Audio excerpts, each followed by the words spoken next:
Good morning, guys. Well, I think for most of you, it's morning. Hello.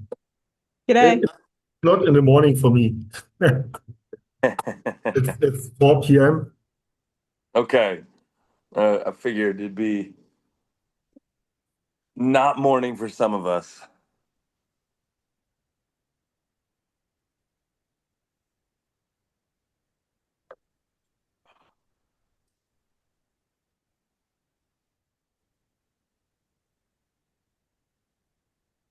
Hello. 19 people in here so far. 20.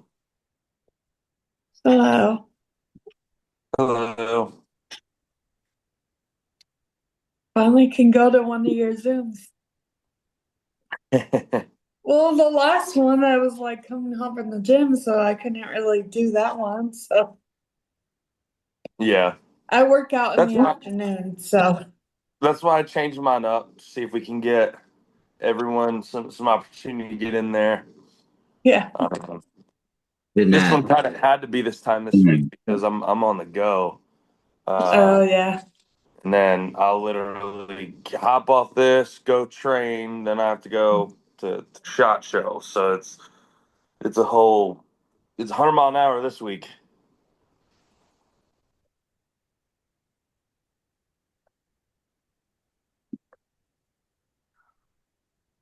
Um Noah, how long do you want to let this fill up before we get into the form checks? We can go whenever, man. I think I'm ready now if you want. Sure, hit me. All right, just give me a sec.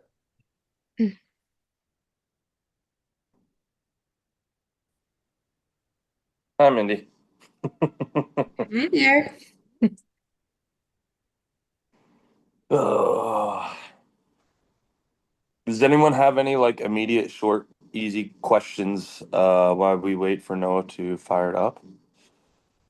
Anything I've got a quick one. coming at you? Yeah. Um, I'm just now really trying to focus on the form of my squat, and I'm sure this has been covered before, but regarding the brace, I breathe in before I go down and hold it and release as I'm coming up, or No, if you're squatting underweight, you brace, down, up, air. Brace, down, up, air. I started doing that and I'm noticing a world of a difference, so I wanted to make sure it wasn't just in my head. Yeah, Because you're before I creating was all this like releasing on the way up and I was noticing like this isn't working. And I was like, I think I misunderstand this. I'm supposed to do it after I'm all the way up. yeah, it's when you're moving under load in a compound lift, creating that internal and thoracic pressure uh literally is the difference between figuring out a brace can immediately put on 30 pounds on a lift. That's what I'm noticing. I'm suddenly, it's a world of a difference. And I've been breathing wrong in particular movements this whole time.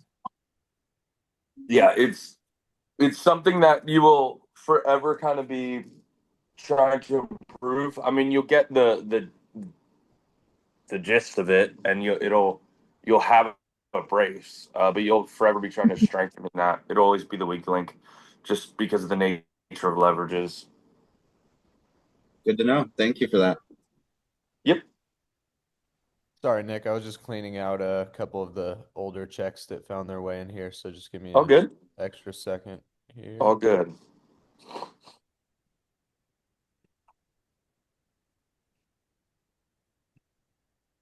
All right.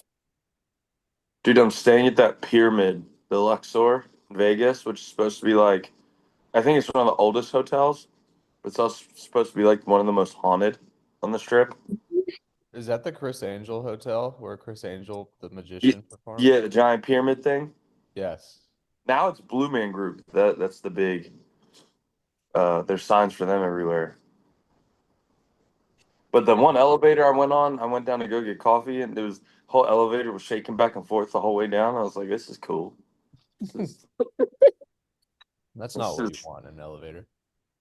Yeah. I mean, a wild ride's better than a smooth ride, right? On an elevator, I don't know. Good for you though. Who needs coffee when your elevator death rattles? You can call it a death tower of terror.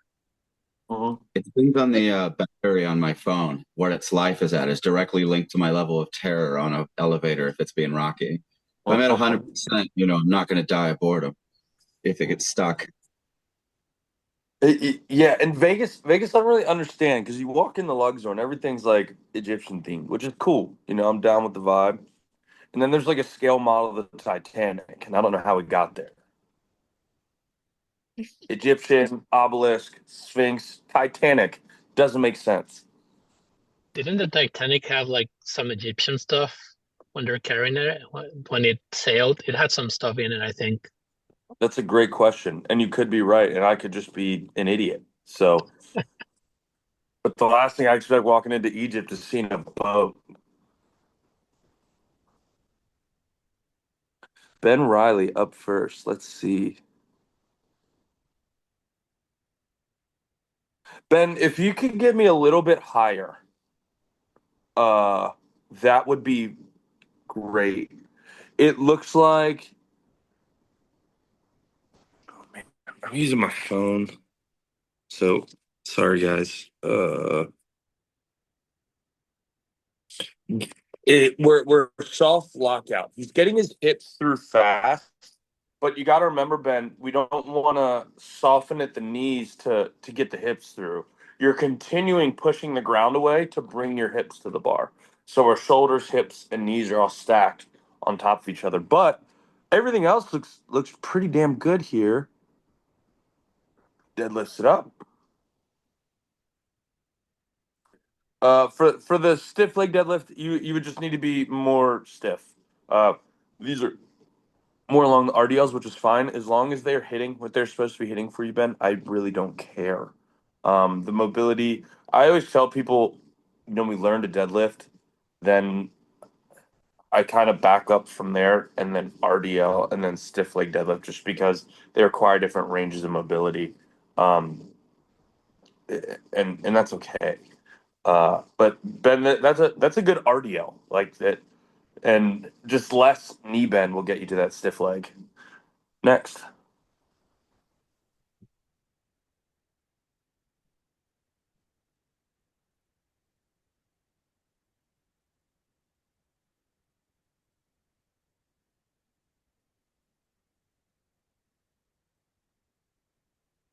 Ben looks 8 foot tall at this angle, and I know he's not short to begin with.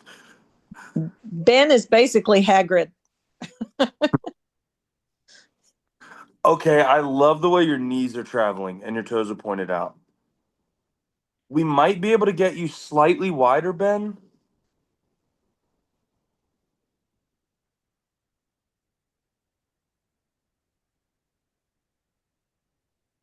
Got some hip shift. He's favoring his left. All right. Ben, just for shits and giggles, I would like you to try moving your feet out maybe a half inch on either side. A little bit, nothing crazy. Half inch. And then I want to see how your depth looks with that. And I want you to tell me if it's easier, the same, harder to get down there. I want to play with your squat a little bit. Fundamentally, it's looking very good. So now we can kind of tweak and kind of plug and play to kind of get a little more out of it. I don't dislike this width at all. Like if going slightly wider doesn't work, 100% come back to this. It's okay. Next.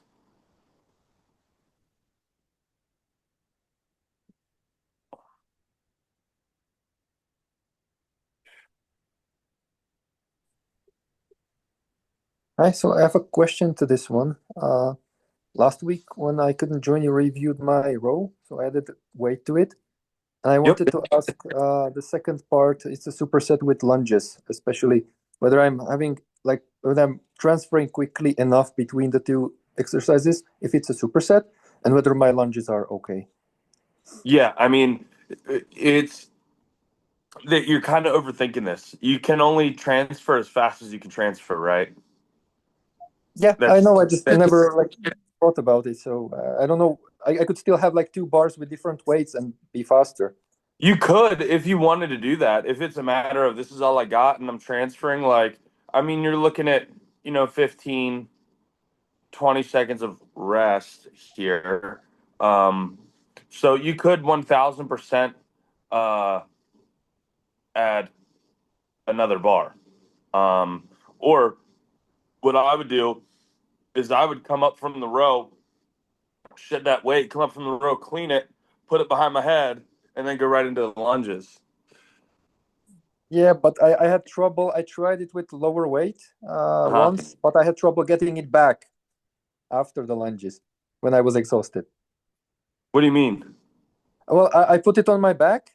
That was fine. But when I finished the lunges, I couldn't like get it up again to get it safely down the bar. I mean, Oh, to get it back into the rack. well, I was doing it before without the rack, so maybe now I could. Yeah, with the rack it would be faster. Yeah, Yes. hit the rack. When you finish, you can just rack it. Yeah, but I can row for now. I was rowing higher weight, 5 kilos, but still than the lunges. So Yeah, so you drop the plate, boom, clean it, put it behind your head, lunge, rack. okay. Yeah, Okay, if that makes it easier for you, by all means, do it that way. Okay, and are the lunges okay? I Yeah, wanted they to- look good. I'd like to see you stand all the way up, Okay. but that's really it. Okay. Nice Thank job. Next.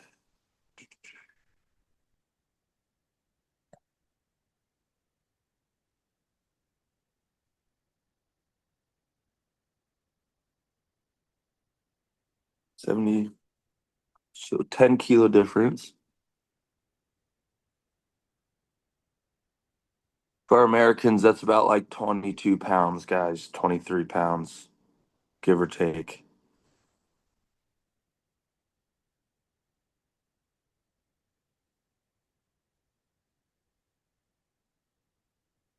Yes.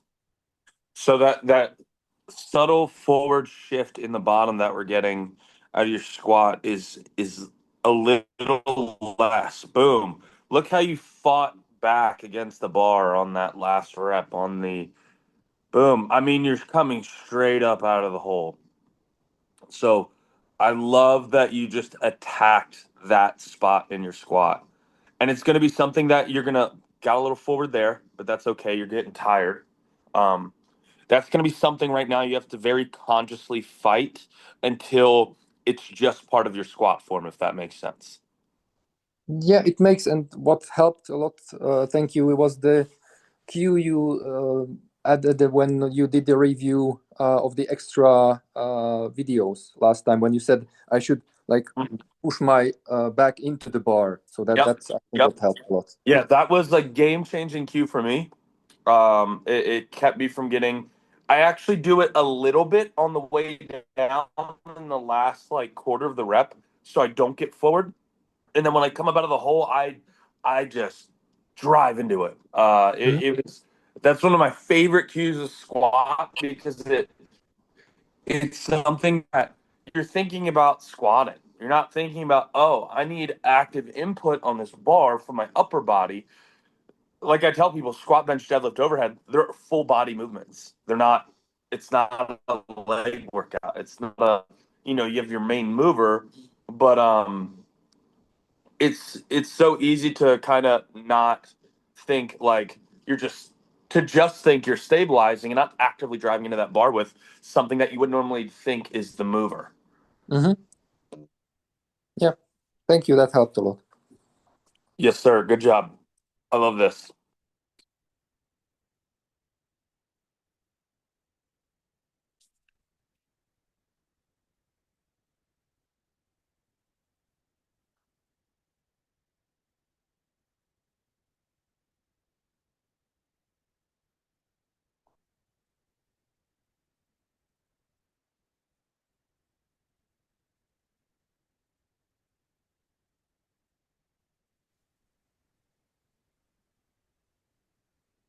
Whoa.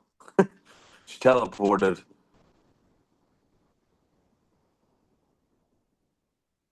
Look, she's also driving into that bar. Boom, look at that bar come back. Yes. Hips come through. Got a little out of groove there on that last one. That's okay. Lisa, well done.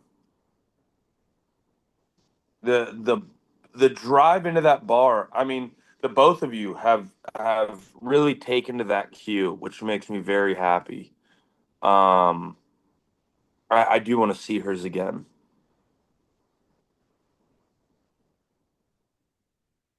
And she's getting down there too. She's got no problem with depth. That's what I call squatting more confident. You know you can come back up out of that hole. Boom. Look at that. Just there was the hips didn't come up before the shoulders. She drove into the bar. I mean, and she's absolutely burying them. Good job, Lisa. Next.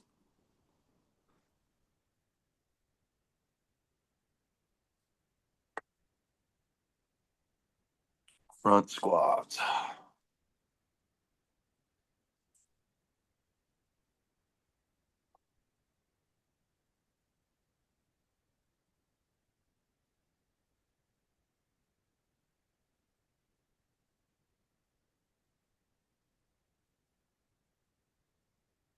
These are good.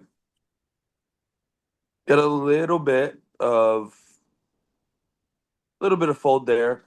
Lisa, kind of like the same but opposite side of the spectrum cue. Because you can't drive her back in the bar because it's in front of you. Fire those elbows up when you come up. Obviously you can't because the bar's there. What it's gonna look like is like a little bit of a input, and that's gonna turn. That's gonna rotate like kind of like your scapula and your lats, and it's gonna engage them when you drive those elbows up, and it's gonna keep from that thoracic mid upper back breaking. And it's very subtle here, but I'm being picky because your squats look phenomenal. So that's really about it, Lisa. Good job. Thank you.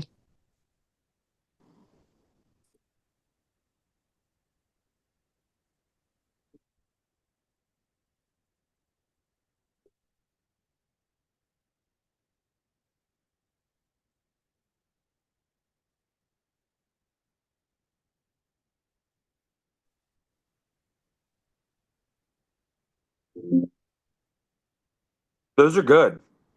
I'm worried your head's going to go through the ceiling. Yeah, it's too close. It's very close. Those are good. The Noah, can I see it one more time? I want to double check his width. So there's a spectrum. You have wide grips, you have like standard, you have narrow. That is like at shoulder width. Do you ever do wide grip pull-ups? Yes, Okay. What do you feel better at? depends on the day. So wide grip is harder. Yes. What I want you to do is start alternating. So like when you have pull-ups, say you did these this week, next week I want wide grip. Okay. And then back and forth, back and forth. I really want you to focus on squeezing with that back, and give yourself a little bit of tempo on the way down. Like 1,000, 2, 1,000. That's it. Don't go crazy. Don't go overboard. You don't want to throw a whole bunch of tempo at it. We just want to add, I call like a little bit of an igniter, to kind of change how you're doing the movement without changing your form, to get more response from you out of the pull up. Yeah. If that makes sense. So it's all I want you to do is alternating every other week. So normal grip, wide grip, normal grip, wide grip, adding it to 2 to 3 count eccentric, coming Okay. down. All right. Thank you. Yes, sir. Good job. Next.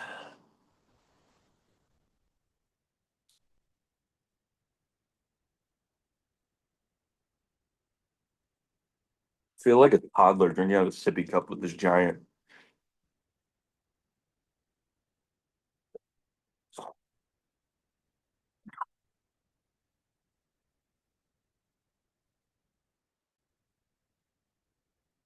Man, is that laggy for anyone else or just me? It lags a little, yes. Okay. Well, his start position and his end position look really good. So it's probably a good indication that the stuff going on in between is likely. There we go. It's smoothing out.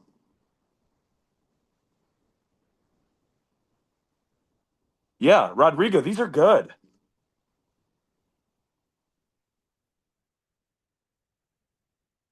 First rep was the roughest. Everything after that got prettier.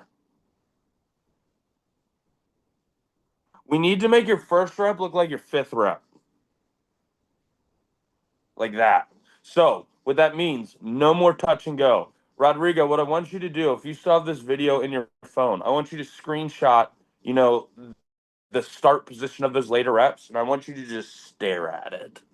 And then from there, every single rep, no more touch and go. Try and remember what that felt like being in that position. And let's start trying to, and as you record them, this is where recording your sets for just yourself can be really, really handy. Some people do really good with the visual feedback. Some people do really good with the physical. Some people do good with both. But it gives you a record of, you can go back and look at each set immediately after, knowing the inputs you were doing, so it's fresh and can make adjustments right there on the spot. This is where you learn to become adaptive as a lifter, and how to kind of progress yourself. And really, because of remote coaching, I can't be there and physically grab you by your hips and create, some anterior tilt or whatever, or bring your chest up. This is where learning the signals and the feelings of your body, and having that awareness and space to know that if I do this, it makes my hips do this or my chest do this. It's creating that ability to move your body in that way. So, Rodrigo, record your next deadlift sets, all of them stopping on the floor. Like your last reps, your start position was phenomenal. So let's start to get that consistent, and then we can really polish it from there. Next.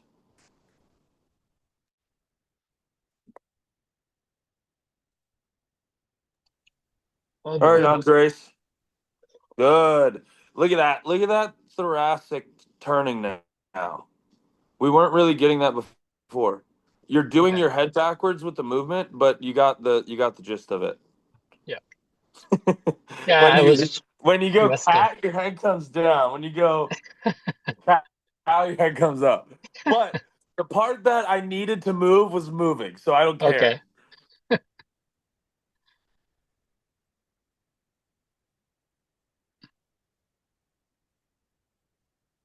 Good. All right. So what I want you to start doing is we're gonna elevate your deadlift by about 4 or 5 inches. And I want to see, we're gonna kind of take a little bit of an approach like we did with Benoit. Uh-huh. I want to get your I need to get you used to feeling neutral. Okay. So you can do it there, but we need to get you, for whatever reason, you don't give the input at the bar. Yeah. So let's start elevating your deadlift, and then Yeah. we're gonna work it down. So, your starting point will be whatever height allows you to get into a neutral back. Okay. I don't care how high or how low that is. Wherever it starts, and your back looks like when you're standing straight up but bent over. Yeah. That's where we're going to start, and then we're going to work from there. So this is what I was talking about. This is just I don't think this is a mobility issue, because you showed me how you could get into anterior tilt. Yeah. This is a signal issue. So we need to get your body there, even when it's not there, and keep it there. And then when you start realizing what it feels like when it's there, now we Mm-hmm. have the signal. Yep. So now you have some sort of thing to correlate it to. So we're going to elevate your deadlift. We're going to come back down because everything else is looking really, really, really good. Okay. So we're just going to attack this one thing, and your pull is going to be better for it. So Okay. So to elevate it, some plates down there, right? Or yeah, some. and I don't care if it ends up being like 18 inches, 13 inches. I do not care as long as we are at a point where your back is neutral in the lumbar. Yeah. Then we will work that and then slowly, incrementally drop, over say 4, 5, 6 week period, drop you down to the floor. Okay. Yeah. You know what? When I see myself in a mirror, I can get neutral, but when I start doing this, I mess it up all Because you the have the time. visual. Yep. Yep. Okay. I'll work on that. We're getting there. Yes, sir. Thanks. Always. I mean, it worked for Andres or Benoit, just so you know. Like that's exactly what we did with Benoit. Yeah. He was Yeah. the I same know. way. Yeah. I saw that. Yep. I'll do it. Okay, these are Amelie's PR attempts. Yeah, I send you my fail because I think it's where maybe I will learn much. So it's my warm up and my fail. I send you three big lifts. So this is the bench one. It's the hardest one for It me. like glitched on me. Run that back for me, Noah.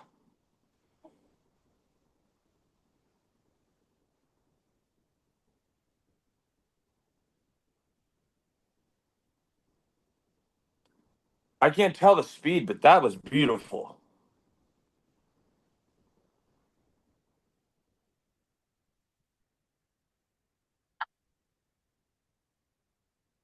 I was a hard time to just put out the bar of the rack.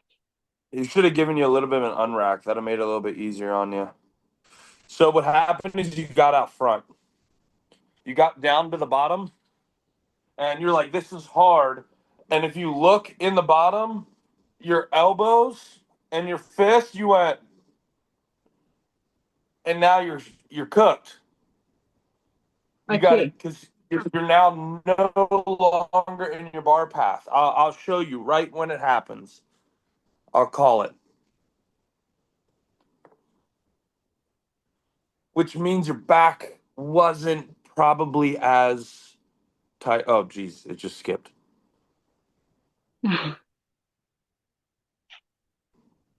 It's not lagging for anyone else, or is this on my end? Is this a it's not you, it's me situation? No, it's I jumping. It's lagging. Very glitchy. Okay. Okay, so even on your warm up, go back to the warm up, Noah.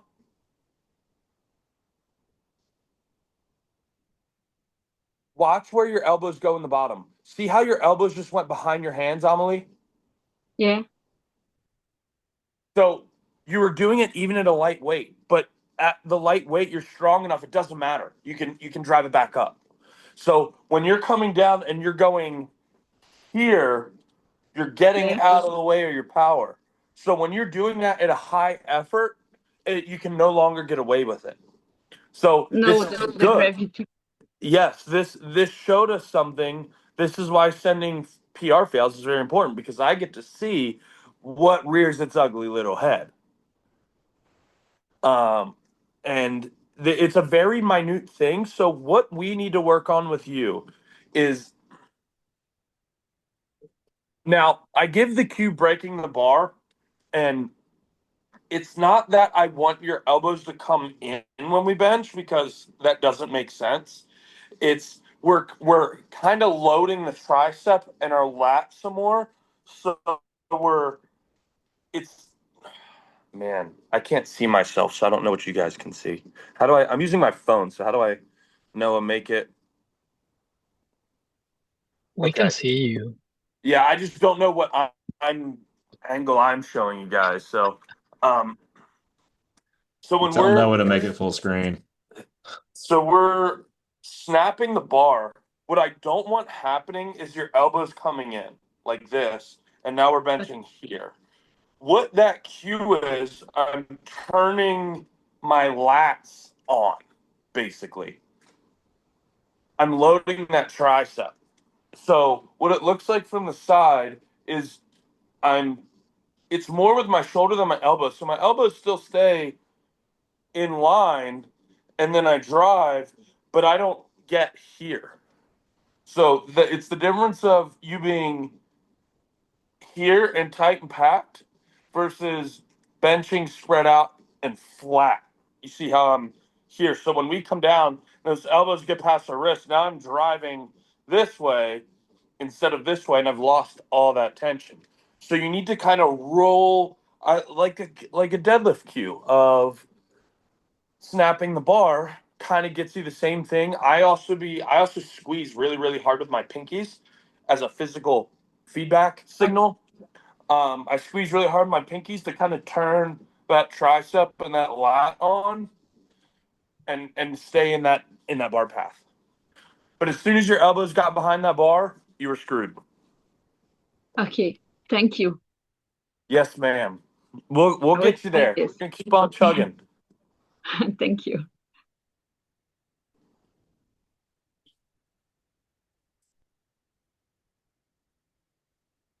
How did your deadlift and squat go? Me? Yeah, did you test the rest of them? Yeah, I sent it to the two Okay. other videos. Yeah.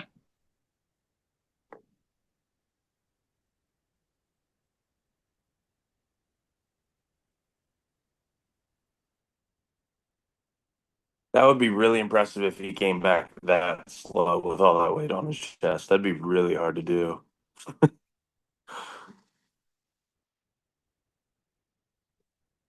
Beautiful. And that little rotation is okay. He's getting a little bit more clearance to really come kind of together to get like a little finishing off squeeze. Nothing wrong with that. His bar path looks good. He's underneath the dumbbells. Back's tight. He's pushing that chest out. Good. I can't see his feet, so I don't know if he's getting leg drive.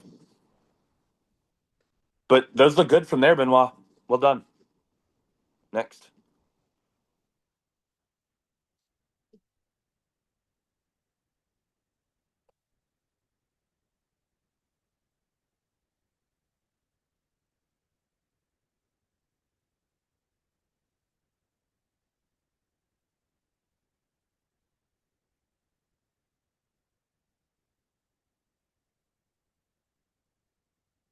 Beautiful. Stopped right at that point where his back would likely end his range of motion in the flexion. And look at that squeeze. Boop. Comes attacking up.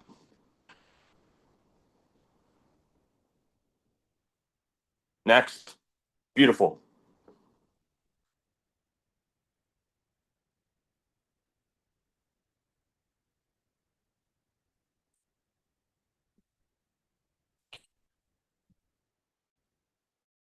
I believe I had Anton come out further. Yes. So it's you're getting less coming back.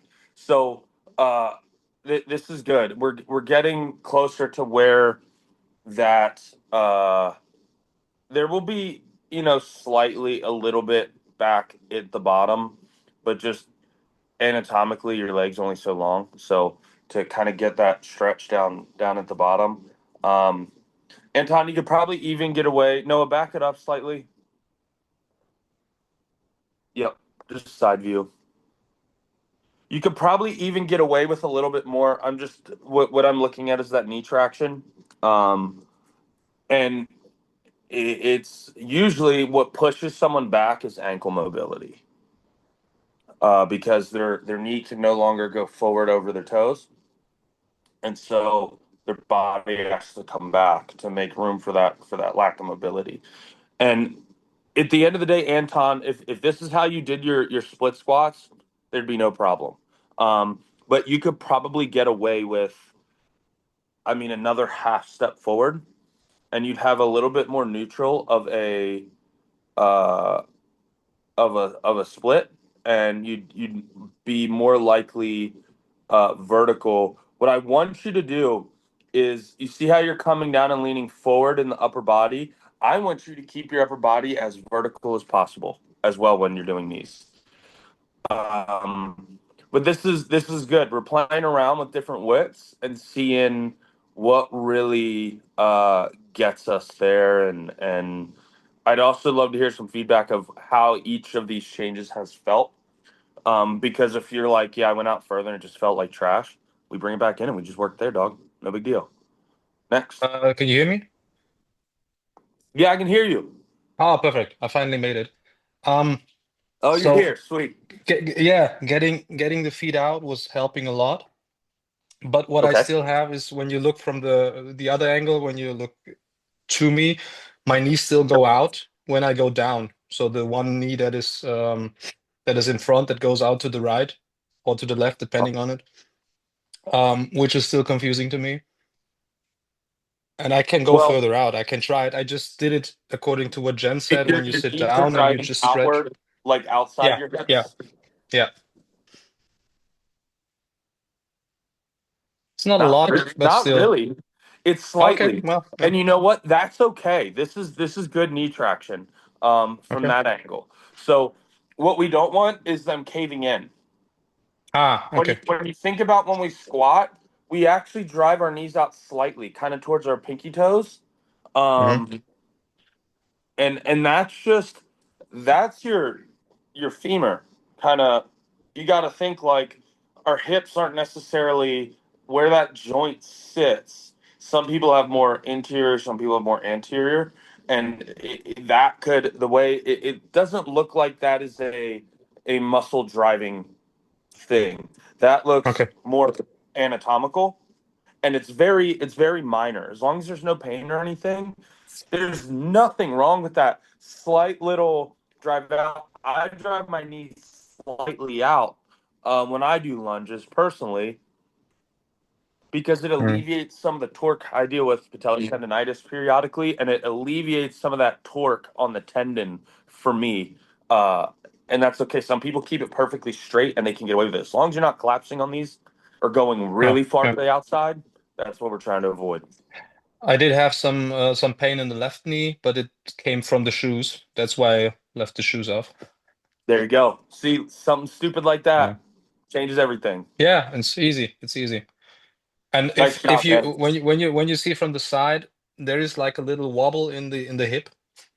I'm not sure if is that okay or is this like not too good? What do you mean wobble? Like it turns back? Hard to describe. When I go down, it's like the whole hip shifts a little bit to the left. Let's see. Yeah, I think it's just because it's the range of motion. Your leg when you get to a certain point, your quads pulling back. Okay, good. So you coming more upright and getting that front foot out will here. When we're here, we're going down, and our hips have to come back to counter this. So when we're here and we're over our hips, it won't have to pull your hips back. Yeah, I'll try that next time. Thanks. Yes, sir. Next.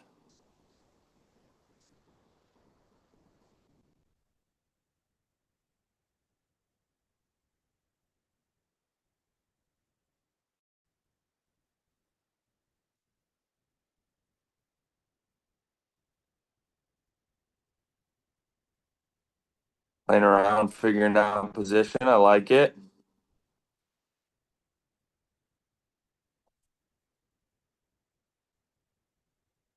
Yes. That little final cue of what you started there was him pushing that belly button to the floor to eliminate some of that flexion. And getting that into good. Ian, these are good, man.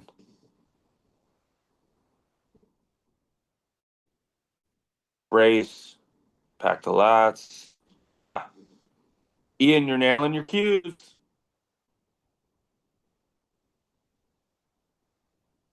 Getting a little bit of fatigue there, saw a little bit more flexion, but that comes with the territory. But it's nothing crazy. Well done. Next.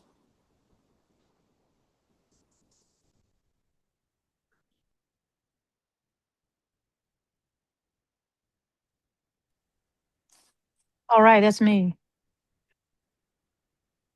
Yes, ma'am. Let's see what you got this week. Yes.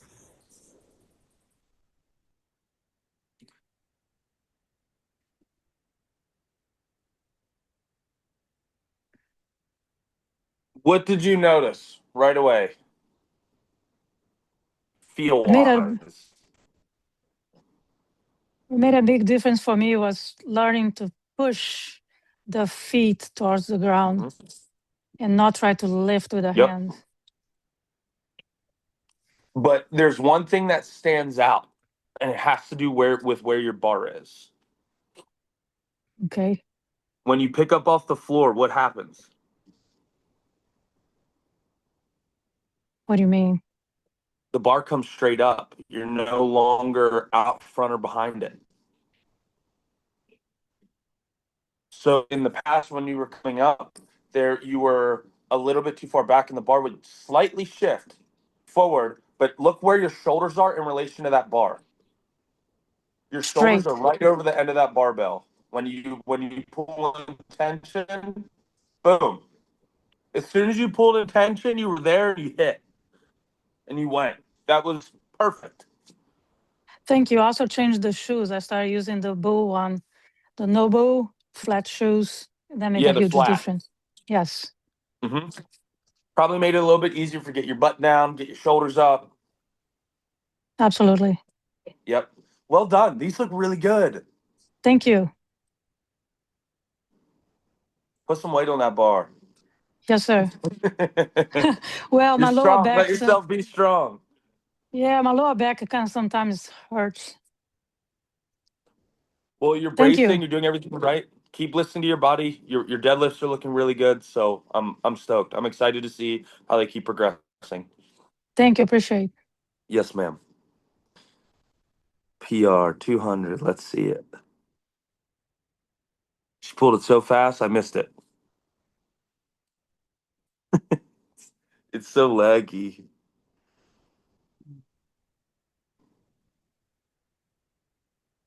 Why is it doing that this week?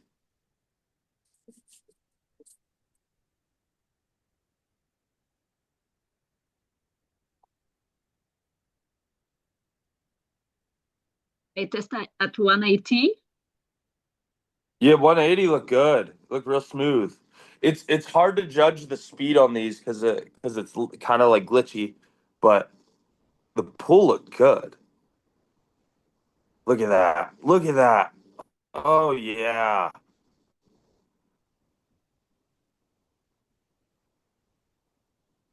But this one, it surprised me when I rolled the ball. You won't move.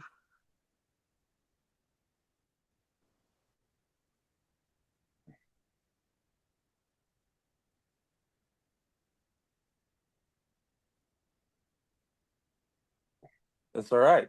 You found your limit.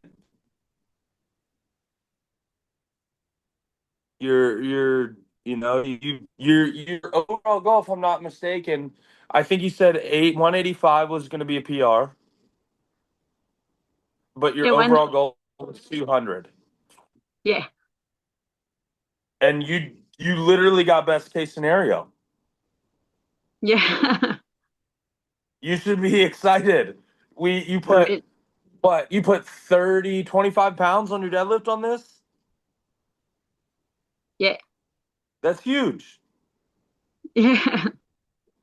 That means, in another, I don't know, 12 to 18, maybe 20 weeks of grind, 225 will probably be there, or if not close. Like, um, yeah, it just wasn't there. It was too heavy, and that's okay. That doesn't mean it's not going to be there soon. You had two big bites. And here's the thing about testing. If we would have worked you up potentially to go for like 215 or 225, you might have, say, pulled it. But you had a couple pulls that are really, really high effort. So that would have been your third rep at 90% plus. And at that point, you just didn't have it either way. Um, not just saying how we work. That's why, like, sometimes I will step in, and if someone's got a really big number they're going for, or something they've been working hard to, I will step in and help them with their jumps to get them there, because testing is a learned skill. So, and it went exactly to plan. Like, you were able to judge your speed. You pulled 185, and I bet in your head you probably went, I'm pulling 200 today. And that's exactly what we wanted. We wanted that confidence. I needed you to go into those heavy pulls confident. So we threw in some speed, some neuro work in the workup, and then you smoked 185. And at that point, you knew 200 was falling. And you probably went into 225 like, I'll give it a shot. But it's okay. This is good. That we have our next goal. It's 225. It looks like, and it's just back to work. The revolving door keeps revolving. Yeah, I follow your plan that you write for me, and that Yep. was very good to following this for the warm up. That's help. I love to hear it, because catches failed twice on my calls. But everyone in here nails them, so I'm just gonna use it to make fun of him some more.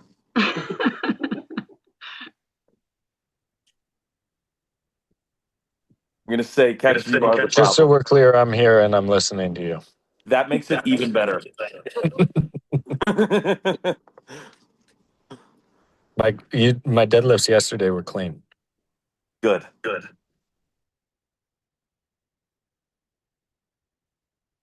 All right, hit me with the next one. I know Elise had asked a question about she was struggling with her straps with this pain she's been having. I'm here. I was going to save it for the question time. We need to get you more bent over. I want you to row to your belly button. Okay. So you're kind of rowing here. I want you here. Think of like an RDL position. Okay. I think I was protecting my back. Yes. Your back is strong enough for this weight, Elise. Okay. I promise. You know how to brace. You move well already. So trust your body here a little bit. Pitch your butt back. Let yourself get more bent over. And I want you to row to that belly button, keeping that chest proud. Stand up, brace, come down into position, row. Okay. That's really the only change that needs to happen here. That's it, and you'll be there. I'm pretty excited because I finally got my bumper plates and I'm just waiting for my bar to be delivered. So okay, I'm kind of outgrown everything because I have ankle weights on that weighted bumper. So you're making it work. Yeah, you're strong now. You can throw that in the trash. Next. Okay, thank you. Yes, ma'am.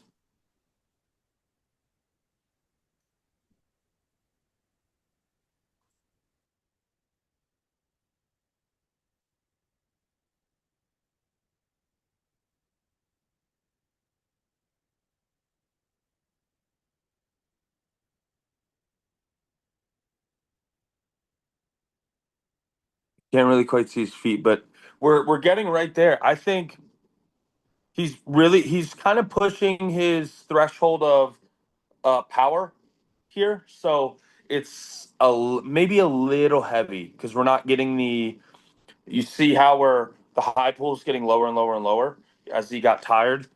So fatigue on speed work should not. We don't want it to, when it comes to ingraining power, we don't want it to uh, impact the rep. The fatigue looks different. Yes, it might slow down, but we should still be hitting that full range of motion with that explosion, which is fine. I bet if he dropped maybe 10 pounds, the speed on that would look a whole lot different, a whole lot faster. I think you just want a little heavy here, Ian. I want to get you used to that explosive hard input before we really ramp up the weight, so it's there. Our triple extension was close. We could get a little bit more of those hips flying through. and just hitting really hard and accelerating that bar with violence. So drop a little weight. Next time you do these, I want to see these absolutely flying and what they look like under a load that isn't as taxing, and go from there. Next.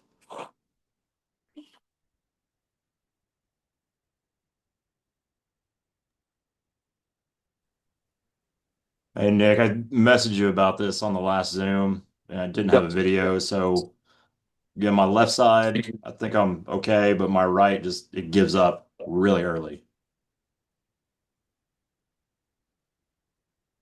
Okay, these are good.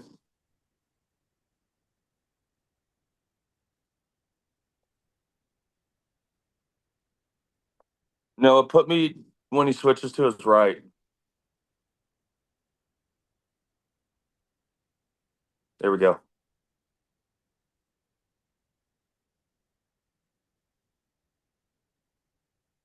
And when it starts to give up, what are you feeling? Is it like a fatigue feeling? Is it?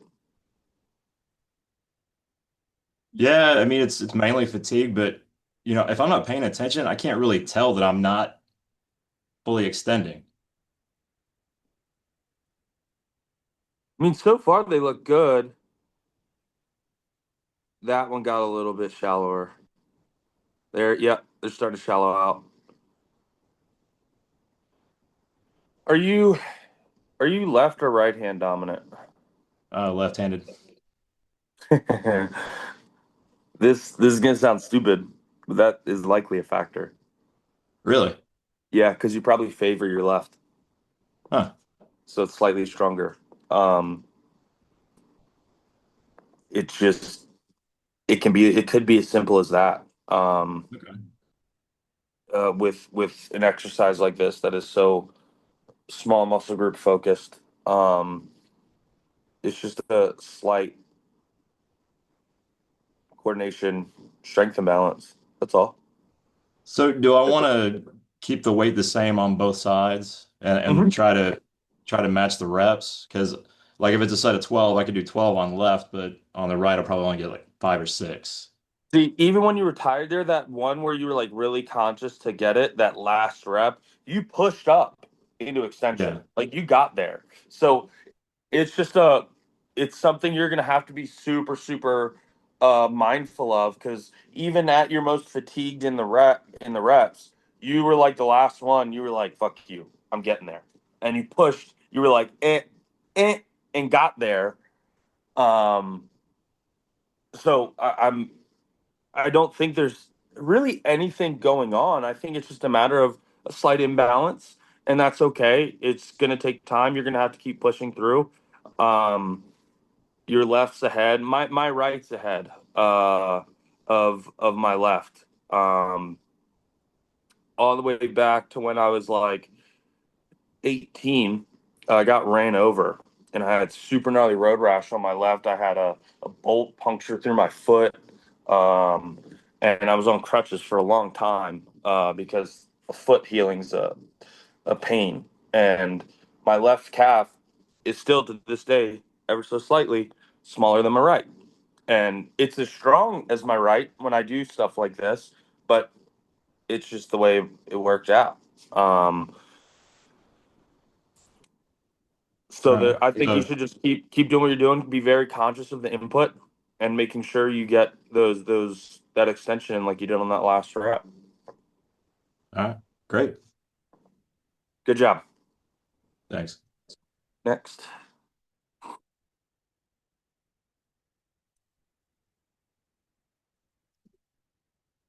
Butt's gonna shoot up.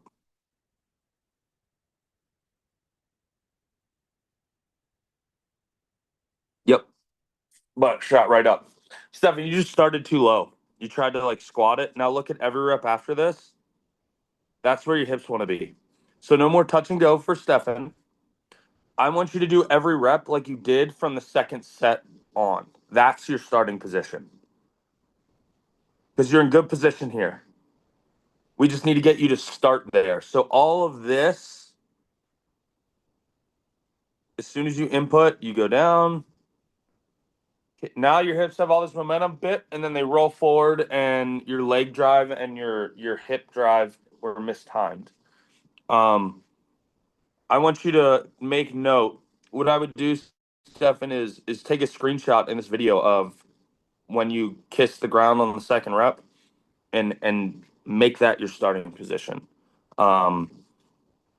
And get rid of all that extra movement on the setup. It's okay if you go down, pull in tension, and then arrive at your starting position, stop, and then pull.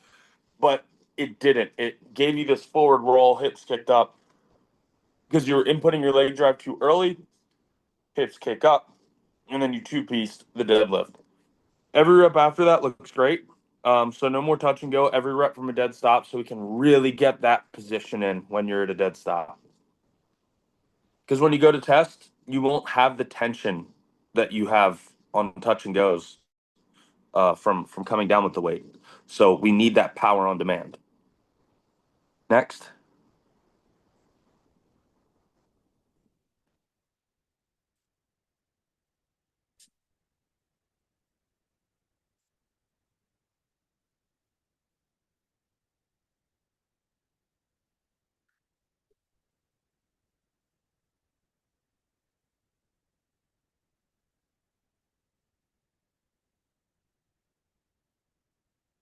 That lifts it up.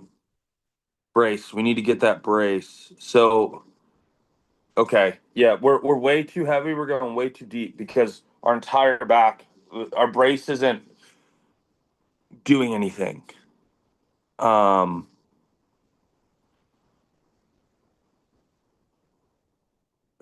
we have a little bit too much leg drive for the stiff leg deadlift, and we're going too low because we can't. You're finishing off the last quarter of that rep with with flexion in your back versus a hip hinge. This is a stiff leg deadlift is the strictest hip hinge outside of like a good morning that we do when it comes to deadlift variations. I need that for this. It is very important for that spine from neck to butt to be. If this is my butt's gliding back and forth. You're not pushing your hips back to create that butt past your heels stretch in the glute and hamstring because we pull in flexion. When we brace, we push that belly button out and we keep that spine nice and neutral. So I think we're too heavy and trying to get too much range of motion. I need you to keep that back neutral for this exercise to do what it does. You're kind of doing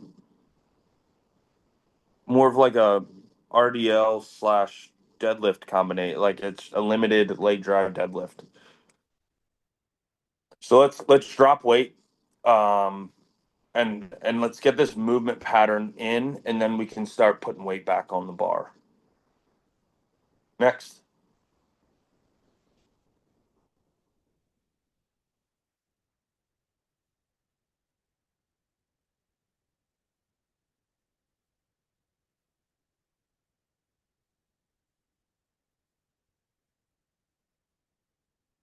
That was good.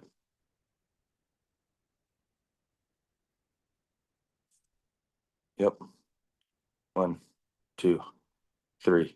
You're barely at 3 seconds. Time completely changes when we're underweight. So 1, 2, barely at 3 seconds. So you're gonna need to go slower than you think.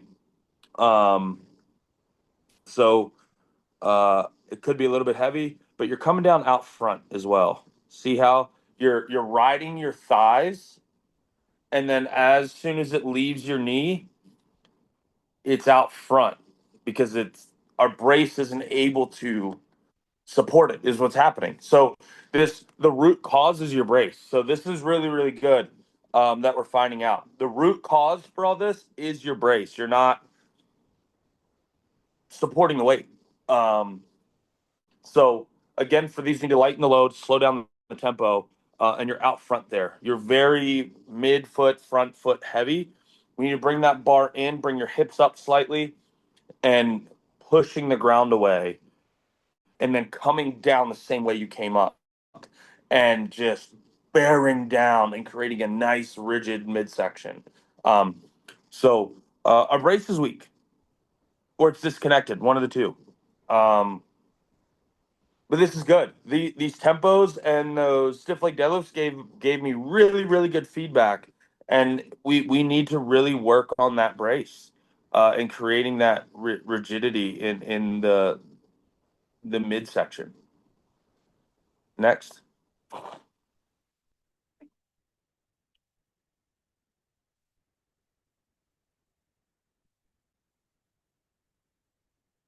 These are good. That is really good. Shawn, this is the hinge pattern we're looking for. Look from like his tailbone up to his neck, flat. Butt is sliding back, hips are sliding back forward.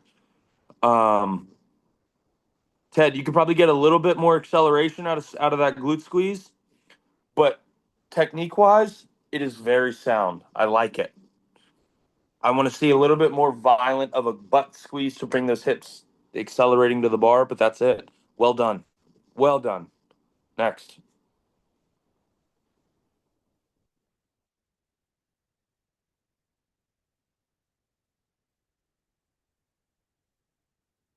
More legs.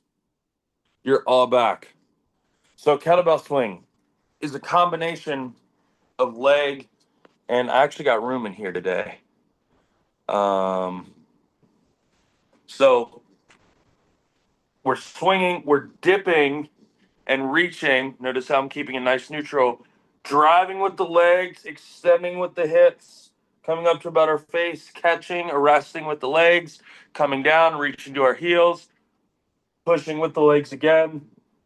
Think of it as kind of treated like a deadlift with the combination of legs and glutes. You're definitely crushing your back here. Like your back, I bet, had a nice pump. You're doing like if the kettlebell was a good morning, that's kind of what you're doing, or a stiff leg deadlift. We think of it like regular deadlift. We want legs and glutes. Next.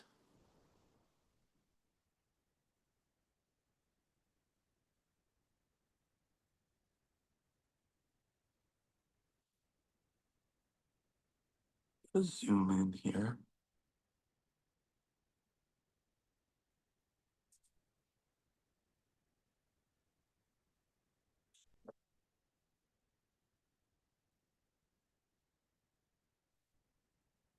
Butt's a little low. Yep. So you jerked, butt kicked up, then you were away from the bar. So right there.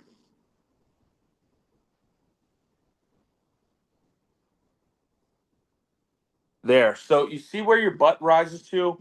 You see how your legs are straight before your hips get a chance to come through? It's because our hips are kicking up because we're trying to squat our deadlift. So you getting that butt up to where it needs to be, bringing the bar in, will make that. I mean, it's as simple as a change, and I think your deadlift's going to be great. Nice job. Subtle change. You've got the right idea. I can see you thinking the right thoughts, trying to implement the cues. We just need to get our body in the right position. That's it. Next.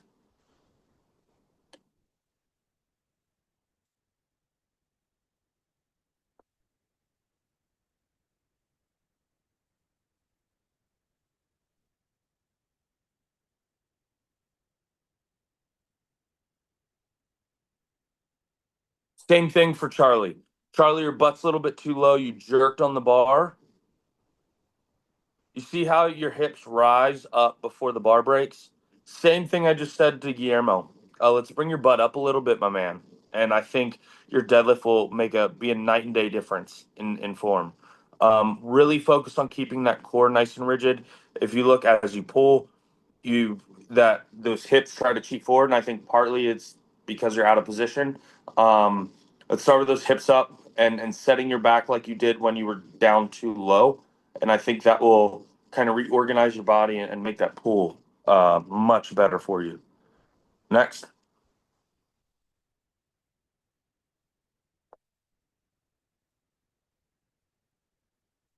Deadlift.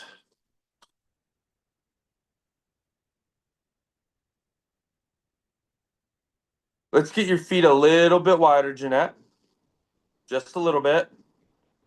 And a little bit more leg drive. You've got good hinge. But go ahead.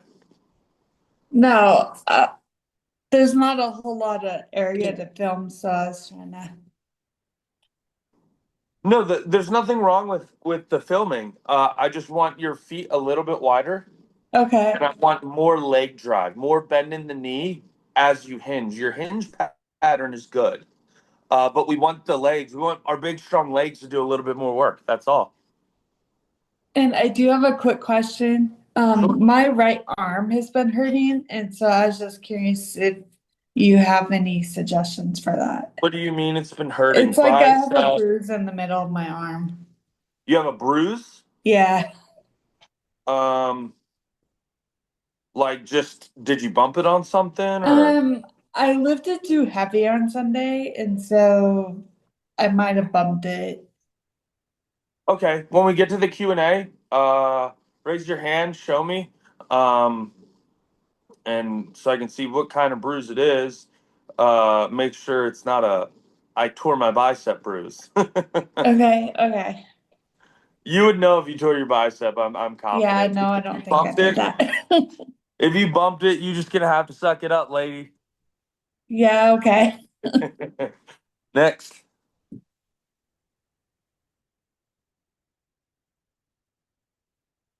High pulls.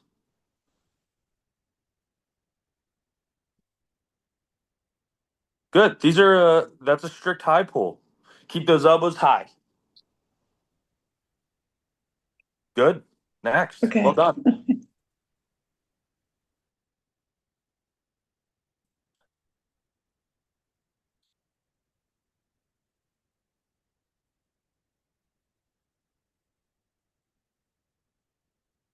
Zoom in a little bit here.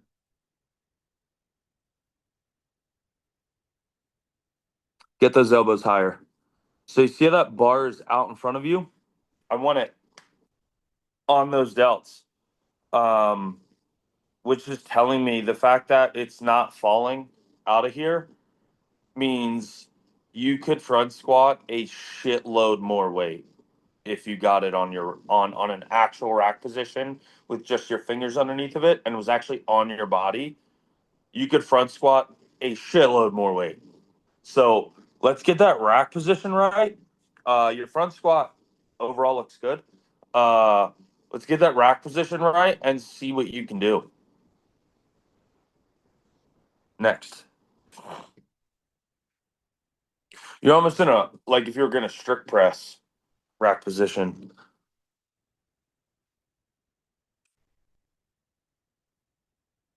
Nice. I thought he was going to hit his head.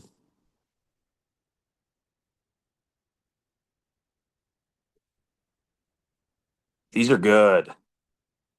Just very mechanical. Hips come through. Will, these are fantastic.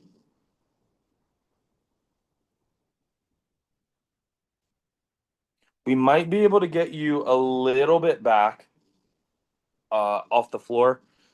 The only thing, the subtle thing that's happening is when your knees kick back, the bar is away from you and your shoulders are slightly past the bar. So if we just kind of get you back, I mean, I'm talking a very subtle change, very subtle. Because overall your deadlift looks really good. This should help. You might feel a little bit of a speed change just because leverage is more in your favor. Well done. I bet if that dude wore like lifters, his head would hit the ceiling. That looks, maybe it's an illusion. Maybe it's not as close as it looks. Next.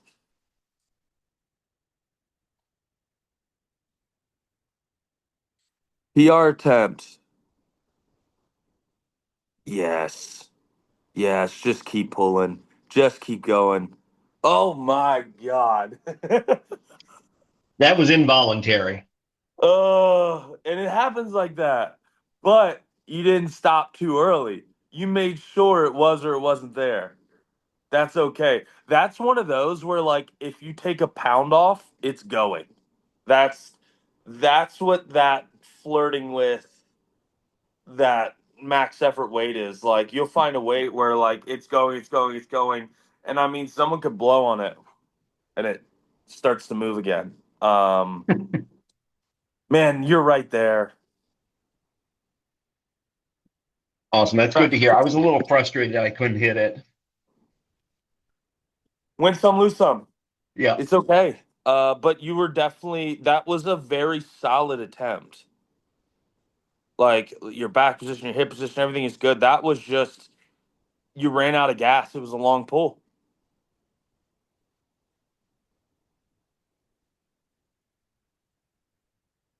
Now you know where you need to do your rack pulls when you have rack pulls. Yeah.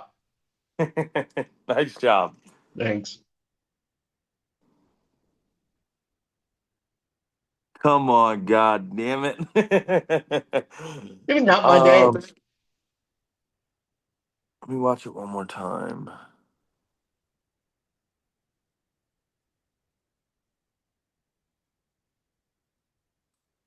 What are you doing with your legs when I you was start pushing in. I was trying to push into the ground on it. So when you say push into the ground, were you driving up the bench? Were you driving up in the air? Tell me what's Driving going up on. the bench. Okay.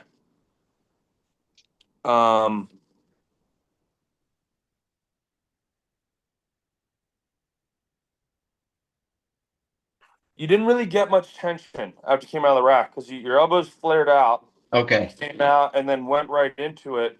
So you remember that cue I was talking about earlier where we try and pull in them with our back? Yeah. And we're not snapping in with our elbows. We're activating that lat and that tricep. That's what I want to see you do when you come out of the Okay. rack. Because you came down and you were just spread out. Got it. Thank you. Yep. Next.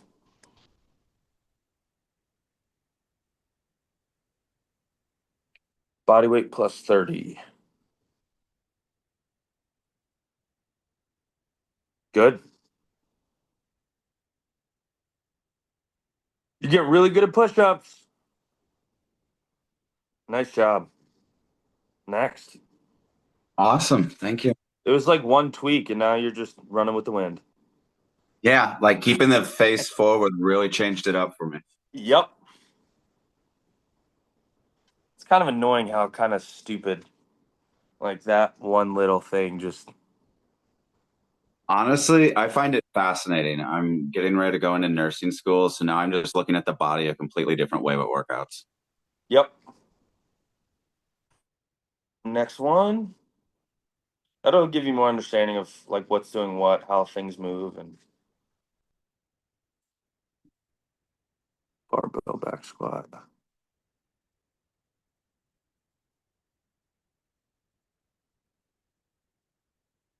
So the left, I mean, you were just firing out of the hole. That is some speed. What I like on the right is you have more control on the descent. That's really good. The pause at the bottom, that's brilliant. Neither squat is bad. But on the right, I like the control on the descent. That is the main thing for me is you have the reason you're able to pause like that is because you had all that tension with that control on descent, and that's going to carry over to a heavier weight. Both of them you accelerate out of the hole. You are built to squat. Your squats look really, really good.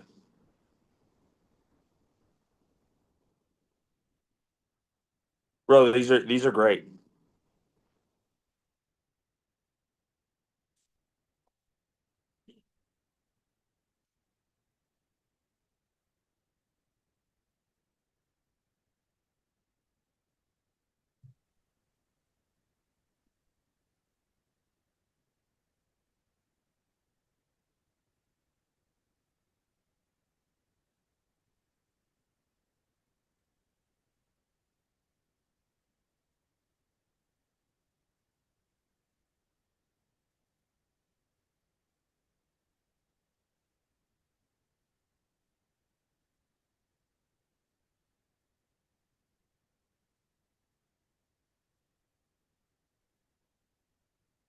my last PR was 145. So I tried to 155, but I rushed to just pull off the bar of the Yeah, rack. when you walked out, you barely gave yourself time to brace. Like you're out. You did it here. You braced. Down, up. Little shallow. You could get probably another inch or two and really seal in that depth. But this one, you could tell like you were in your head. And this is why, like, when we're going for PRs, I always tell people unrack the bar with some aggression. Don't let that bar make you timid just because it's heavy. Here, Noah, back up as she's walking out with that one. I panic because that doesn't move. It will move. And Yeah, that's why you just need to go in aggressive and confident, regardless of what the potential outcome may be. You see how as soon as you stop walking out, you almost didn't even brace. You were like bip squat, and you on the 115, you stopped. I saw that stomach fill up with air, that midsection get tight, and then you squatted on the 165. It was like bip. You just held your breath and descended. So you got what I call potato brain. We let the weight get in our head, and we kind of miss some of the things we normally do. Whether that was there or not with the brace, I think you'd have probably fared better. But again, this is the learning to test part. Making sure that we're still deliberate. We're hitting all of our cues. We're not shooting ourselves in the foot with getting in our own head about the weight. It's not a matter of if 165 is going to go. It's just a matter of when. So what I want you to do is really get deliberate with your walkouts. Step, stop, down, up. this is a too big jump, 145 to 165. 20 Did pounds. I shoot too high? You went from 145 to 165? Yeah, 3 months. Difference in 3 months. But you went from 115 to 165 in the workout. No, not the warm up, but my last PR 3 months ago was 145. So I attempt. It could have been there. What I'm asking is, in your warm up set, did you go right from 115 to 165? Yeah. I think that was probably why that bar felt so heavy. Oh. You just took a 50-pound jump to the face, which, say you squat 200, your early jumps to that 50-pound jump it won't affect you like that.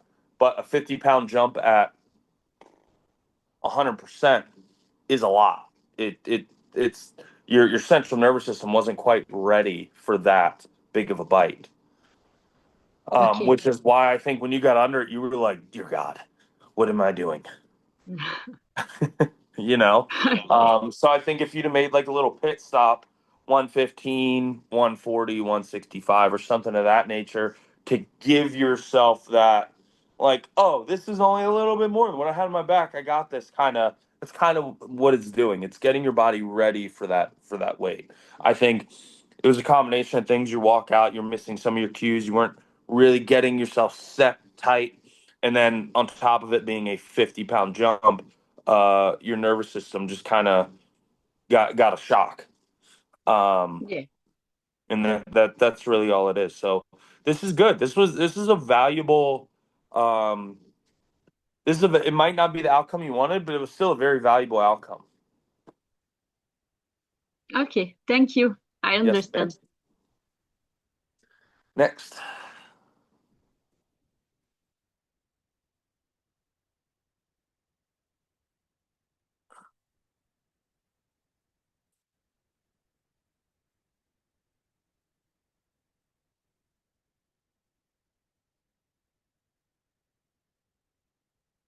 Dumbbell deadlift. So if it's a regular deadlift, I want more leg drive.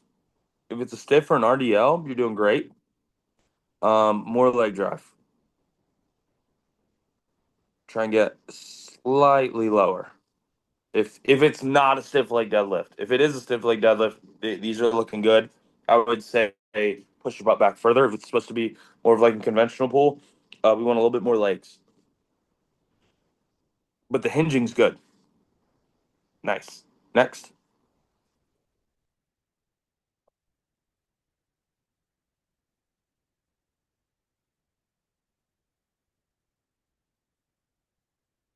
These are good, Matt. Moving some weight. I like those.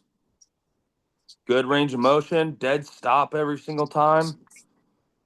That's the floor doing that, but maybe not Yeah, but ideal. you're not kind of like, you could easily touch and go that, and you're just like, boom, dead stop. That's just power on demand. I love it.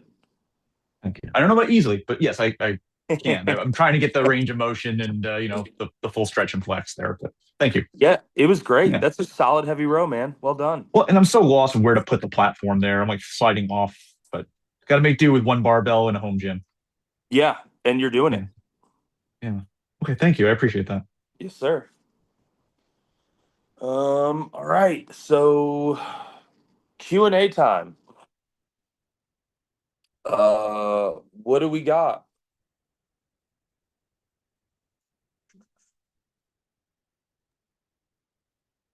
I should have a bench press in there somewhere. Uh-oh. Noah? Yep, let me see. Sorry. Is it a bench press, Mindy? Yes. Gotcha. Let's find out.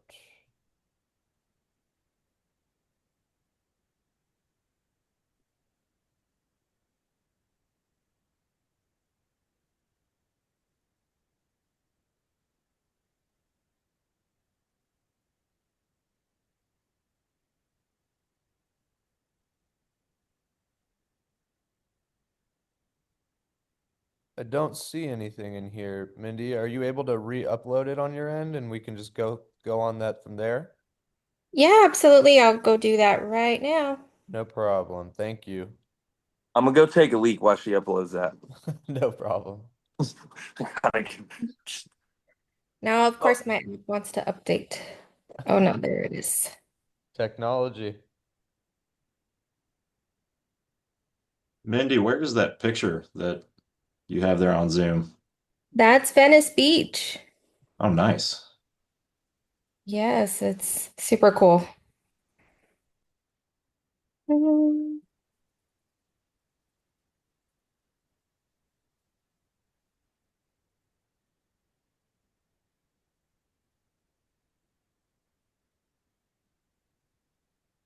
Oh, Mindy, I see. So, I mean, I can't access the file, but for some reason I see it here and it's just you can't open it and it just says 2026.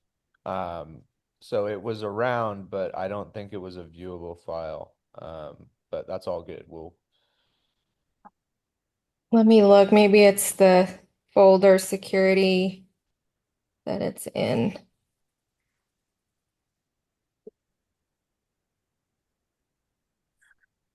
Did we get it?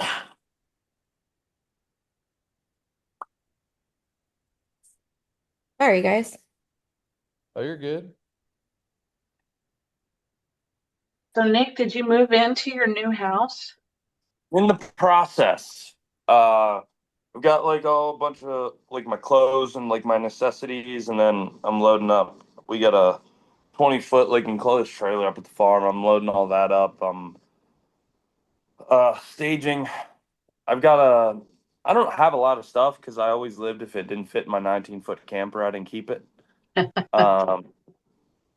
So I'm getting all like the TV stand, all that stuff ready. And then the biggest hurdle is there's an 800-pound gun safe downstairs that A, I have to find a dolly that can support it. And then B, I'm going to have to go up to the farm, get the excavator. There's a downstairs stairwell that goes out the back of the house where I'm going to, I acquired some aircraft tie-down ratchet straps when I departed from the Army. Some of them went with me. And they're like rated for 5,000 pounds each. So I will be rigging that up to the excavator, lifting it up out of that stairwell, and then driving it around to it's going to be a whole process. I thought you So, were going to say you're going to rig it and carry it on your back up the stairs. Absolutely not. Absolutely not. So you could do it. I do not want to risk injury or damaging said goods.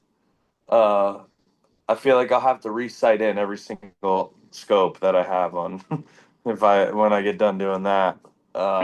Right. But, yeah, it's a process. Luckily, I have a ground entry. There's because it's an A-frame house and there's like a garage underneath of it. I can just kind of take it straight in. Like I don't have to deal with all the other stuff. So that's good. It's going good. Thanks for asking. It's just a process. Yeah, congratulations. That's awesome. Yeah, thank you. It's exciting. I got land, 6 acres. Wow. So you're gonna be able to shoot on your land? I'll be able to shoot. I'm be able to make like a little moto track, all sorts of stuff. Wow. So it's gonna be like my little antisocial land. That's great. Antisocial social club. Hey, we should have a housewarming party after you get set up. Yes. That would defeat the purpose of the antisocial social club. We can go there and be an antisocial. No problem. Yeah. Nobody talks. Together. It looks like someone had their hand. It's me to do my strap question when we're ready. It's no rush. I re-uploaded the video. I don't know if it's there now. If not, we can I'll get it next time or something. Let me check.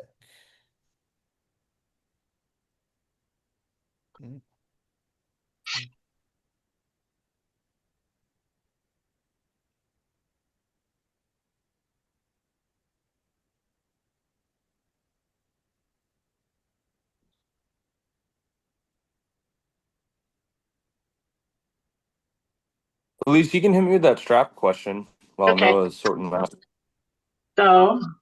So a couple of things because it might help others. The first straps that I bought, rats.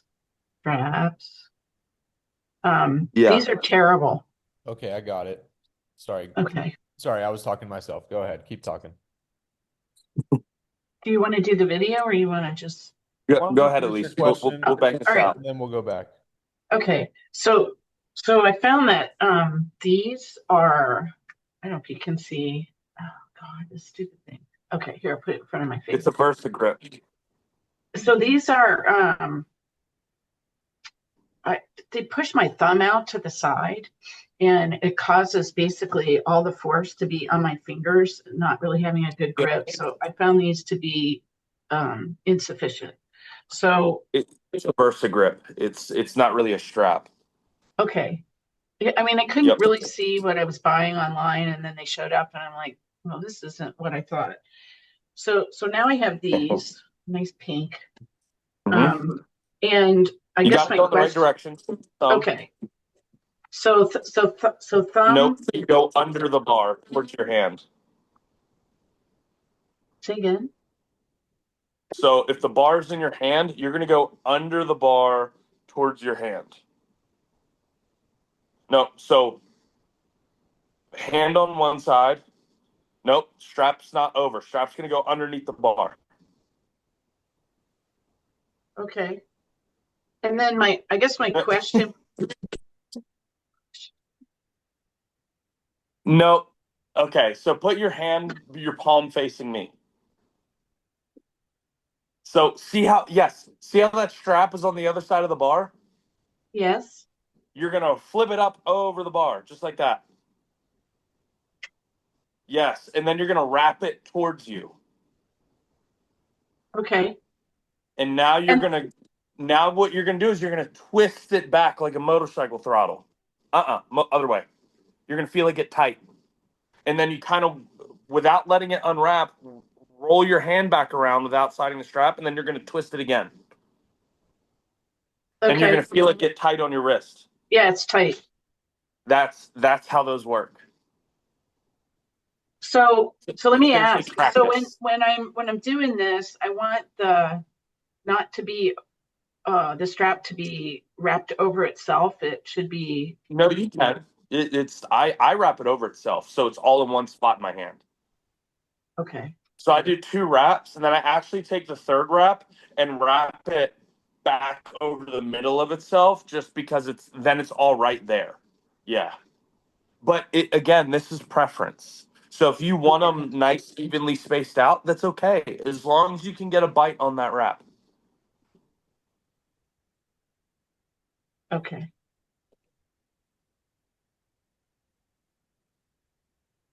Ready? It's just take practice.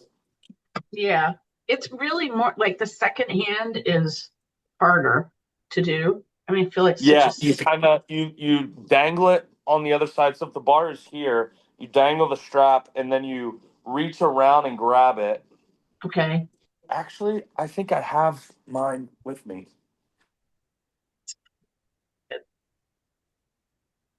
Yeah. Oh, that's not right. Pretty sure I have mine with me. Hold on. I just don't know where in my suitcase I put them.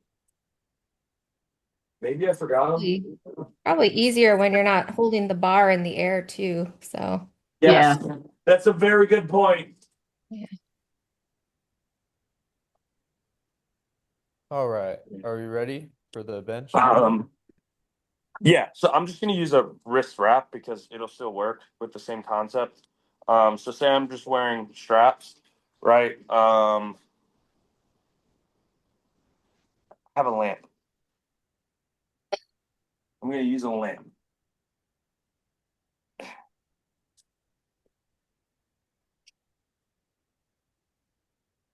I might break this. I don't know. We're about to find out.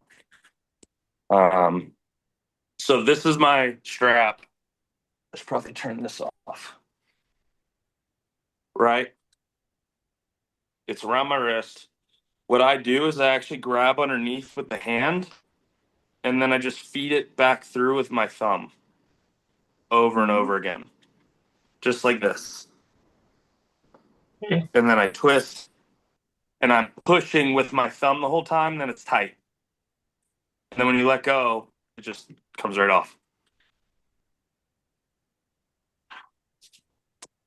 Okay. Nice. Yep. And like just one other question. So if I'm doing a deadlift with straps, do I want both hands to be an overhand grip as opposed to an over under? Yep, because the straps cancel the rolling. Right. Okay. Yeah. And the straps are more efficient than a glove. The glove. That's a question. Yeah, they do. The glove just protects your hands.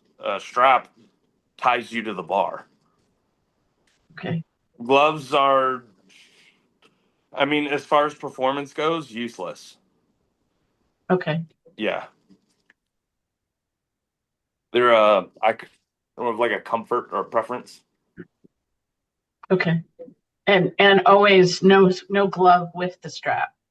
I know it's a stupid question, but I wouldn't. Yeah, I don't think, because the strap's going to be covering the knurling anyway. So what would a glove be doing? It'd just be more material at that point. right. Okay. Yeah. Cool. Thank you. All right. So Thank you. I appreciate it. We'll Yes, see. ma'am. Hopefully it'll be easier as I do it more. Let's see Mindy's bench press.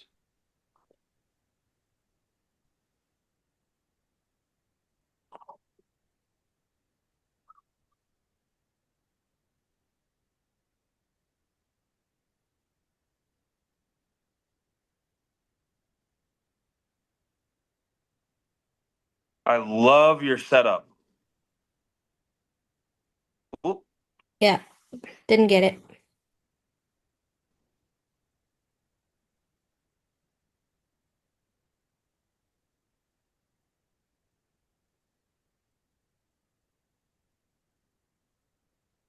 We need to drive a little bit more towards our face.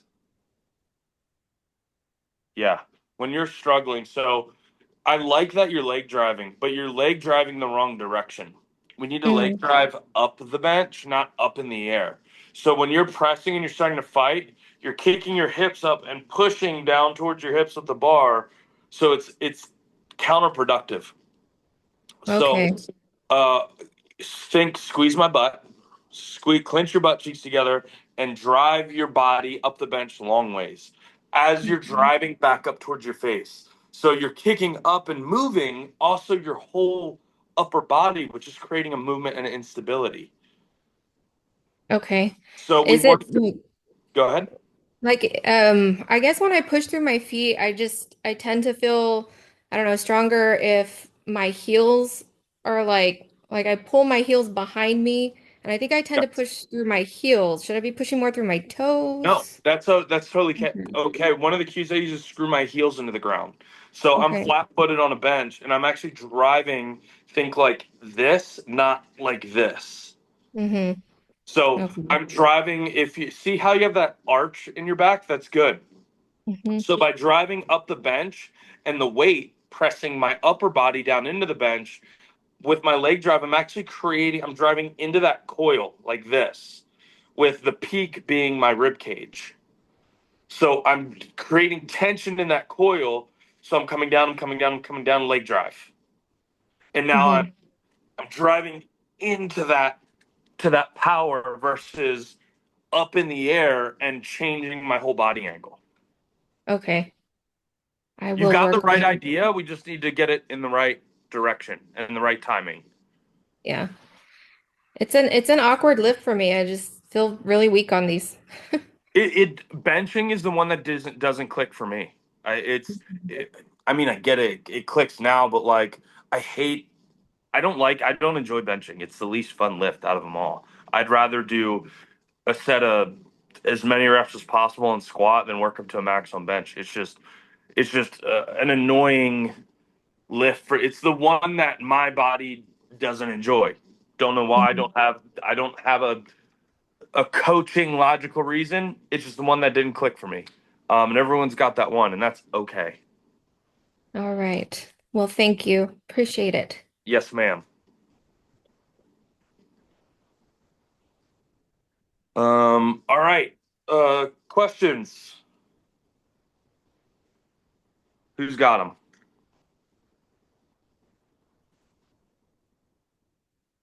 Nothing? That's it. Don't all come running at once now. I have one. My right arm, like right here in Yeah, the let me middle of see. my I arm. can't see it. You're off camera. It's the middle of my arm. I have a bruise, and so when I do deadlifts, it hurts. My arm hurts a little bit. Can you show me the bruise? I'm trying. It's like right here. It looks like, I mean, I couldn't really see, but does it hurt when you press on it? Yeah. It might just be a bump. If it was like some sort of tear, it'd be kind of, the bruise would be gravitating down your arm because of the blood flow and gravity. But if you hit your arm on something, yeah, it could just be tender for now. Because when I lifted a little bit too heavy when I did deadlifts on Sunday, and so I might have just bumped something. Yeah.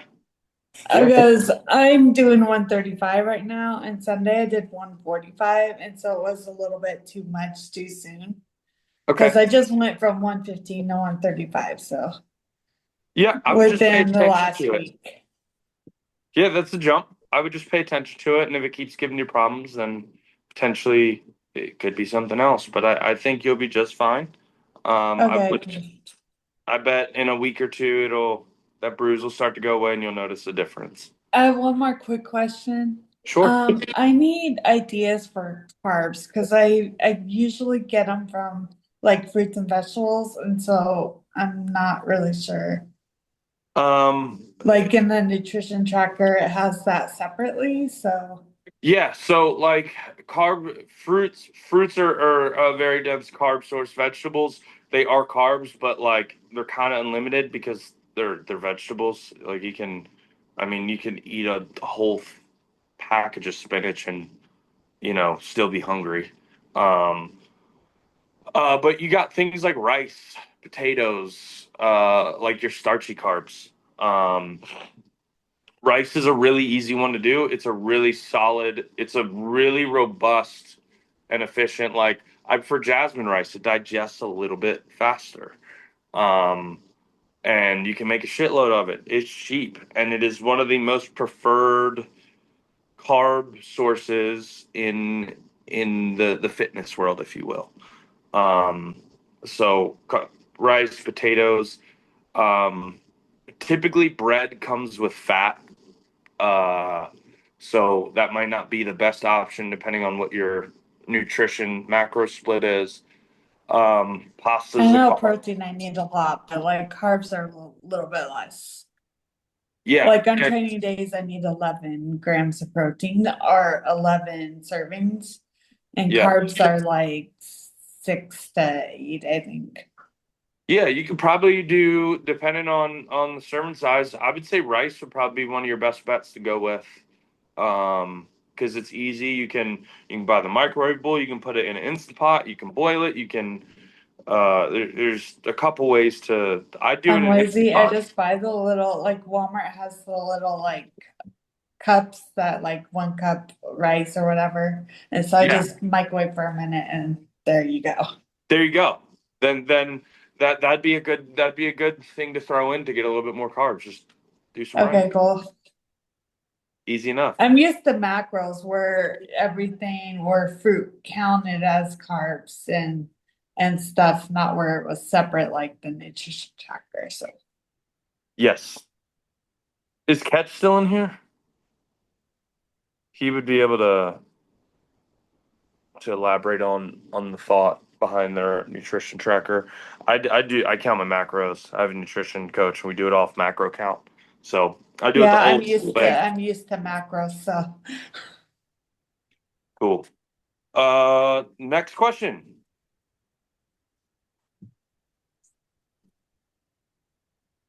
No. Nothing. If we have any questions, we can go about our day. Nick, my the back of my neck is sore from doing squats. You got a DIY home remedy for that? Don't put the bar on your neck, dummy. Okay. What do you mean, like center spine or like these things on the side right here? Yeah, it feels like the top two of my center spine. You might have just been the way you were straining. Were you looking up? I don't think so. It's probably looking straight or slightly straight? down. I might have looked up. I've got some drywall problems in the garage where a tree came through the roof that I was looking at. I got the roof fixed, but I need to fix the drywall. That's a problem. Yeah. Luckily, I wasn't there when the tree came down. Does it hurt to turn your neck at all? Oh, just a little bit, not much. Mostly it's just sore on the back. Has it gotten better? Has it gotten worse? Stayed the same? It just happened since yesterday, so it's just starting today. Okay, so nothing acute happened. No, nothing It wasn't there after squats yesterday. No. Okay, so you're just sore. Yeah, I think I'm just sore. Yeah, But you're okay. You're just sore. Rub some dirt on it. You got it. I'll throw some in my rice too. Cool. All right, thanks. Yes, sir. Next. Oh, I have one. Let me hear. So since I'm working on the deadlift, I'm still doing maximized strength. So should I do my deadlifts just with your suggestion all the time, right? So forget about doing normal. It's not extra work. It is. Okay. We're doing a substitute for you to get your deadlift where it needs to be. Okay. Yeah. Just thought it was that, but just wanted to confirm. No, it's a good question for sure. Yep. Good. Thanks. Yes, sir. Next. Going once. Going twice. Shut it down.